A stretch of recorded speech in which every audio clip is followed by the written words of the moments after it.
కేంద్ర ప్రభుత్వం సంచలన నిర్ణయం తీసుకుంది. జమ్మూ కాశ్మీర్ కు రాష్ట్ర హోదా కల్పించే బిల్లును హోంమంత్రి అమిత్ షా బుధవారం లోక్సభలో ప్రవేశపెట్టే అవకాశం ఉందని సమాచారం. 2019లో ఆర్టికల్ 370 రద్దు చేసిన తర్వాత జమ్మూ కాశ్మీర్, లడక్ రెండు కేంద్రపాలిత ప్రాంతాలుగా మారాయి. అయితే శాంతి భద్రతల పరిస్థితి మెరుగుపడిన నేపథ్యంలో జమ్మూ కాశ్మీర్ కు తిరిగి రాష్ట్ర హోదా కల్పించాలని సుప్రీంకోర్టు ఇటీవల కేంద్రాన్ని ఆదేశించింది. ఈ నేపథ్యంలో కేంద్ర హోంమంత్రి అమిత్ షా జమ్మూ కాశ్మీర్ పునర్వ్యవస్థీకరణ సవరణ బిల్లును లోక్సభలో ప్రవేశపెట్టనున్నారు. బిల్లు లోక్సభలో చర్చలకు వచ్చిన తర్వాత ఓటింగ్ జరగనుంది. ఆ తర్వాత రాజ్యసభలో కూడా ఆమోదం పొందాల్సి ఉంటుంది. ఈ బిల్లు ఆమోదం పొందితే జమ్మూ కాశ్మీర్ కు రాష్ట్ర హోదా తిరిగి లభిస్తుంది.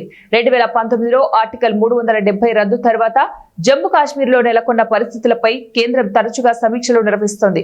జమ్మూ కాశ్మీర్ కు తిరిగి రాష్ట్ర హోదా ఇస్తామని కేంద్రం గతంలోనే ప్రకటించింది. అయితే ఎన్నికలకు ముందే రాష్ట్ర హోదా ఇస్తారా లేదా అనేది ఆసక్తికరంగా మారింది. 2024లో జమ్మూ కాశ్మీర్ లో అసెంబ్లీ స్థానాలకు ఎన్నికలు నిర్వహించారు. కానీ అప్పటికీ అది కేంద్రపాలిత ప్రాంతంగానే ఉంది. ఆ ఎన్నికలలో ఒమర్ అబ్దుల్లా ముఖ్యమంత్రిగా ఎన్నికయ్యారు.